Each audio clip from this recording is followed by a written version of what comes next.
Hey guys, what's up? It's iFlynn here, and today I'm going to be showing you guys how to hunt Eidolons using Harrow. So basically just going to be showing you guys how to use Harrow in a team of 4 players for your tri-cap. So just take what you learned from this video and then apply it to pretty much every single Eidolon hunt that you play as Harrow, and then you should be good to go. So I'm going to be showing you guys builds, amp combinations, stuff like that. So let's just get right into it. So jumping into our equipment, head into Arsenal, we can see that on my Harrow, I'm actually running a pretty weird build. I have negative duration, which isn't usually something that you would mod for on your Harrow, but you want to keep your duration between, I would say, like 90% to 130%.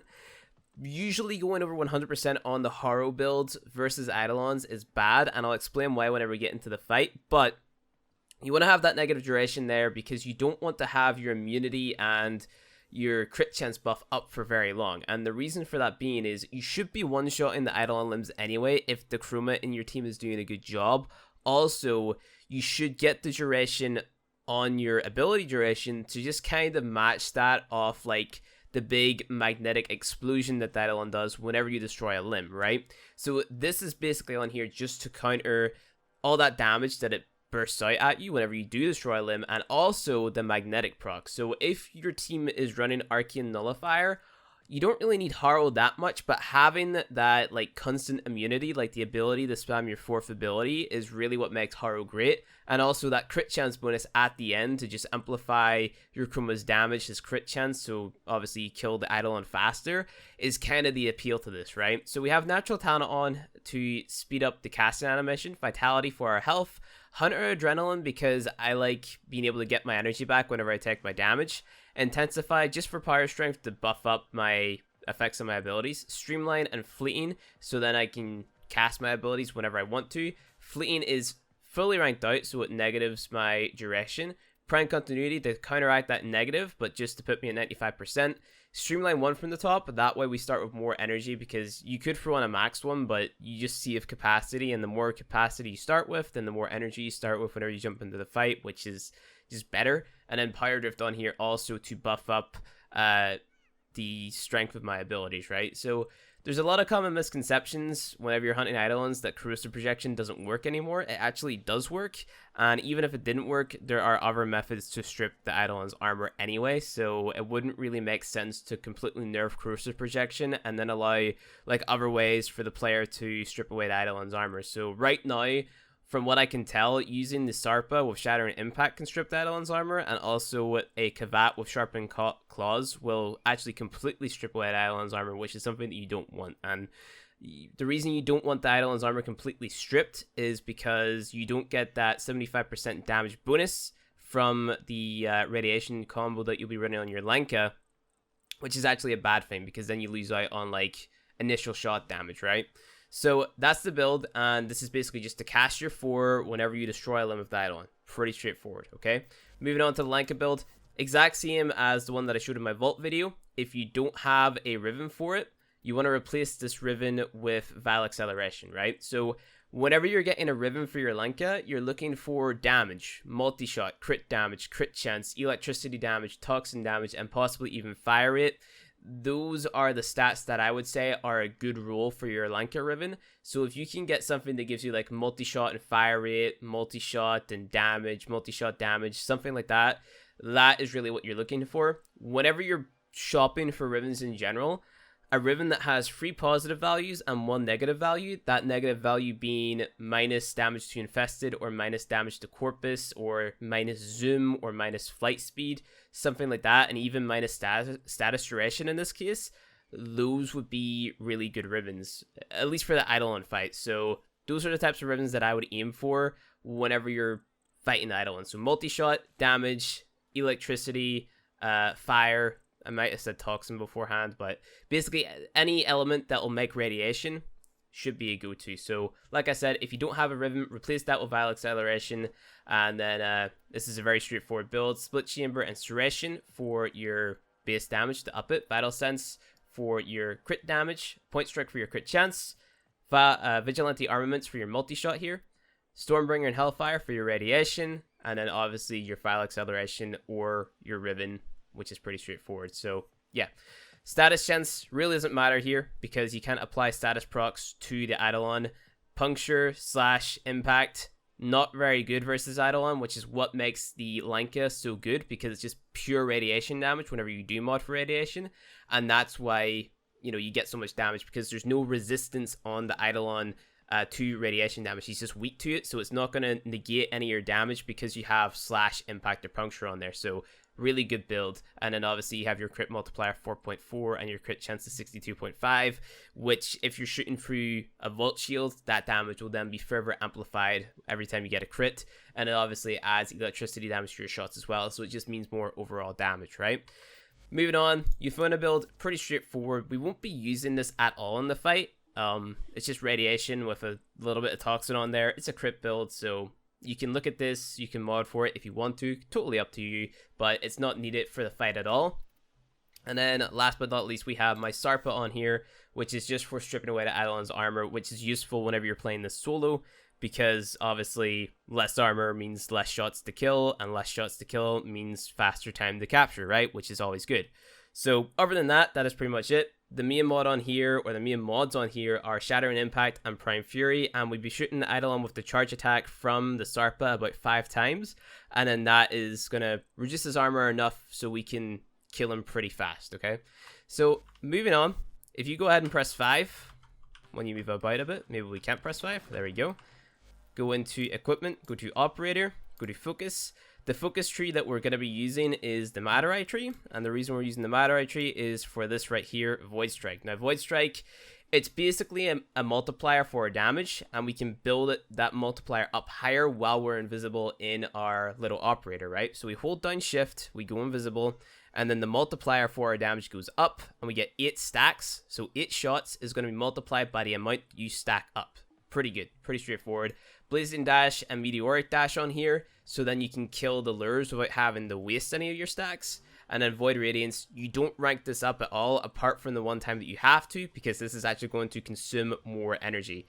The rest you can actually leave blank, but of course, me being me, I went and got everything.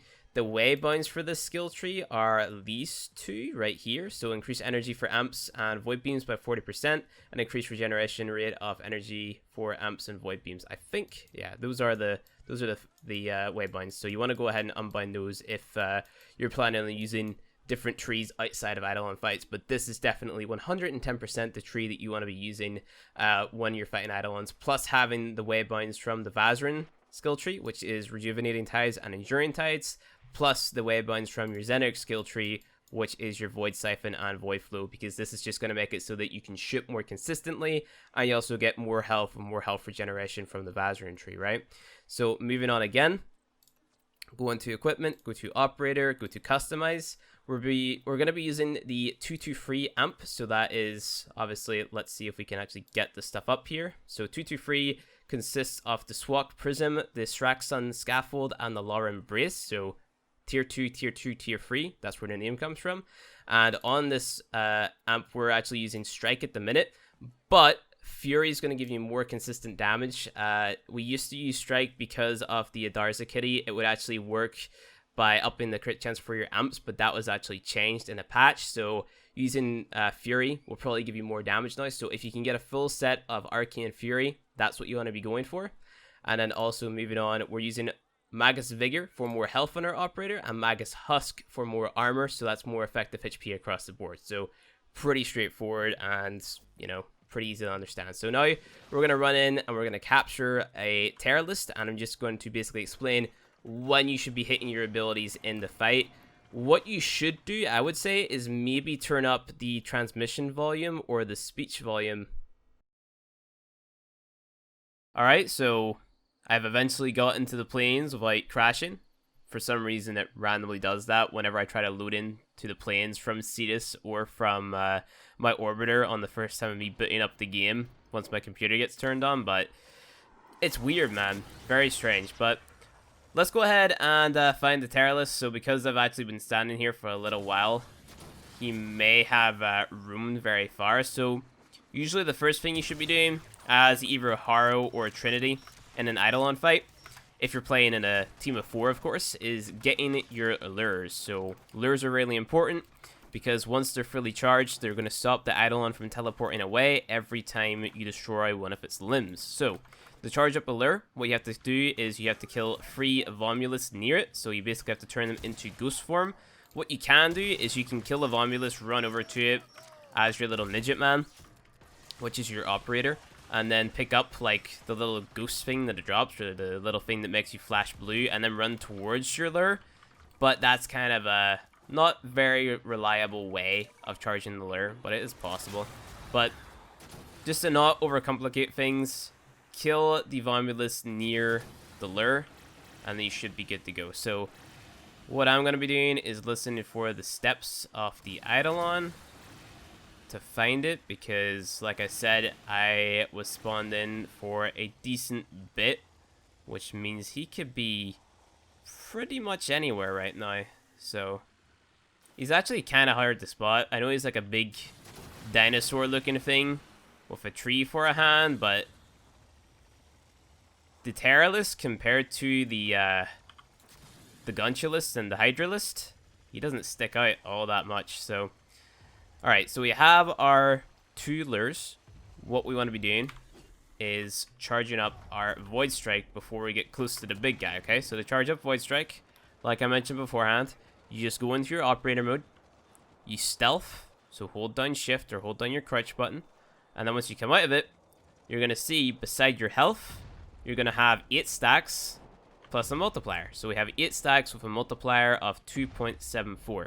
Every time we shoot a shot, it's going to consume 1 stack, but that shot is then going to be amplified by whatever multiplier we tend to stack up. So what we're going to be doing is we're going to hope that we get some Vomulus to spawn once we aggro the Eidolon, and then those Vomulus will charge up one of my 2 lures, okay?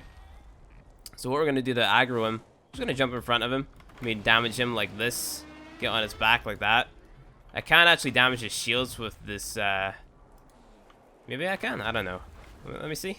I thought I seen a shield number or a shield damage number pop up there whenever I did my little fire dash thing. But you're going to be using the fire dash to kill the Vomulus and also damage any lures that you need if you have stacks. Because those stacks, saving those up for like the start of like the Guntulus fight or the Hydralus fight, they're super important. So really all we're doing right now is waiting for the Vomulus to spawn, and then once we kill 3 of them, then it should be easy going from there. So I might actually run around just a little bit to see if we can get any of the spawn. They usually spawn near the ponds, like any bed of water should be good, but if not, sometimes the Eidolon actually spawns them in on behalf. So as you can see, the 1, 2 of them, so we got pretty lucky. So now we just have to, oh, there's 3 of them actually. So we just have to let them link to one of the lures, or both of the lures, and then kill them. And then they'll go goose form, and I'll actually charge up the lures. And there you go. So once it's glowing blue, that's it fully charged, and now you can commence killing the Eidolon. So like I said, what you want to do, you want to be building up those stacks as much as possible. Also killing any more Vomulus that come near you, because you don't want them actually like eating away at your health during the fight. Just kind of annoying. So once you build up your stacks, usually your vault will have a shield placed right in front of the Eidolon. So you have one placed in the ground, and then you'll have one placed looking up at the Eidolon. So that way you're always shooting through a vault shield. That way your damage is always being amplified. So you have 2 choices here. You can either shoot the Eidolon with your primary fire, which is your left click. And if you're shooting him with your primary fire, which is your left click, you want to be going right under him and then shooting up the way or through his arm. That way you're going to damage multiple limbs at once and apply multiple instances of damage. Or you can use your alt fire, which is going to deal more overall base damage, and I think it has a higher crit chance as well. So what will happen is whenever you're shooting through the vault shield, you'll deal upwards of about 20k damage if you stacked high enough. And then, you know, obviously his shield will be down because you'll have dealt that much damage. So for now, I'm just going to shoot up this way, because it seems like the most effective way to probably damage him. Suppose we can try this out. You can see the damage difference, but we got a crit there, so it actually took out a lot of damage. But now he's actually vulnerable to take out one of his limbs. So since we're playing solo, I'm going to strip his armor by shooting him 5 times with a Sarpa, and that's going to reduce his base armor. Didn't completely strip it, it just reduced it. And like I said, the reason you only reduce it and not completely strip it is because you want to have that bonus damage from your radiation damage. Now we're going to zoom in 3 times with the Lanka and destroy one of the limbs by fully charging and shooting. Make sure that your lure is close, and then whenever the Eidolon streams, you want to hit your 4. Now it's going to absorb all of the damage, and no magnetic procs are going to be applied to you or your team. I died there and lost all my stacks because I didn't kill the Romulus, but that's besides the point. So yeah, you just want to rinse and repeat. Stupid Romulus. They're actually very important to kill because they'll just melt away your health in no time. But yeah, that's pretty embarrassing in my behalf. But just go ahead, build up your stacks again if you do die. It's not a bad thing if you die. Well, it is a bad thing, but it's not the end of the world. Like, unless you run out of revives, the Eidolon isn't going to get stronger, or he's not going to get his health back or anything like that. So it's totally fine. Let's just go ahead and wait for my energy to recharge. Didn't mean to do that, but that's fine. Shoot through the limbs again, like so. Apply multiple instances of damage.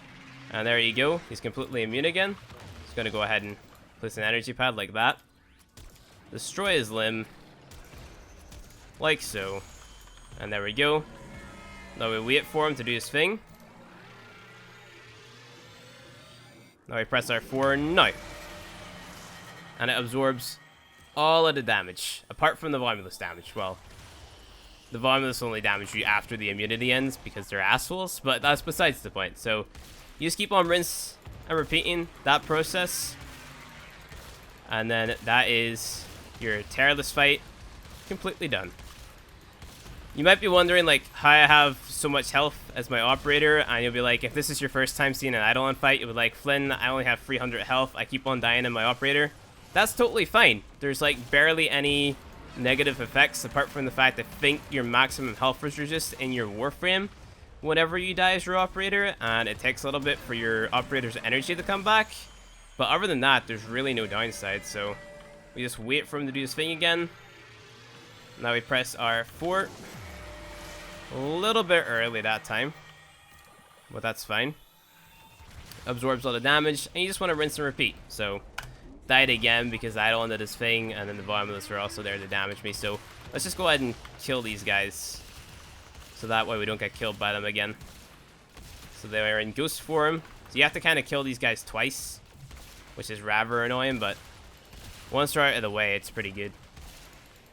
But again, like I said, dying doesn't matter too much unless you're going for a tri-cap, which realistically you shouldn't be doing as Harrow. You should be doing as Trinity. So wait for our energy to recharge. Keep on shooting for his limbs. There you go. And now we're on the final limb, so that's the arm. You don't really have to kill the limbs in any specific order. Grips that kind of speedrun through these to get as many done in one night. Whenever they go to the bigger fights, they like to shoot the back, but I'll explain all of that in the Trinity video. So I got low health there. Just going to regen my health with my health pads. And this is the Eidolon's regen phase, so Romulus just kind of come to heal him. Just kill them before they get close to him. Pretty straightforward. So let's see if any more spawn. No more spawn. There's one. Any more? This little guy. And then once he's out of this stage, realistically what you should be doing, hitting that just a little bit before he gets back up. And then whenever he does get up, you can just lay into his face. You should be shooting for a Volt Shield at this stage. And then you'll be dealing a butt ton of damage. Also, you can use your 2 to speed up the fire rate of your Lanka and the reload speed. Deal even more damage. That's if your Chroma isn't doing his job and one-shotting, which shouldn't be the case if you're running in a decent grip. The Chroma should be able to one-shot all the limbs.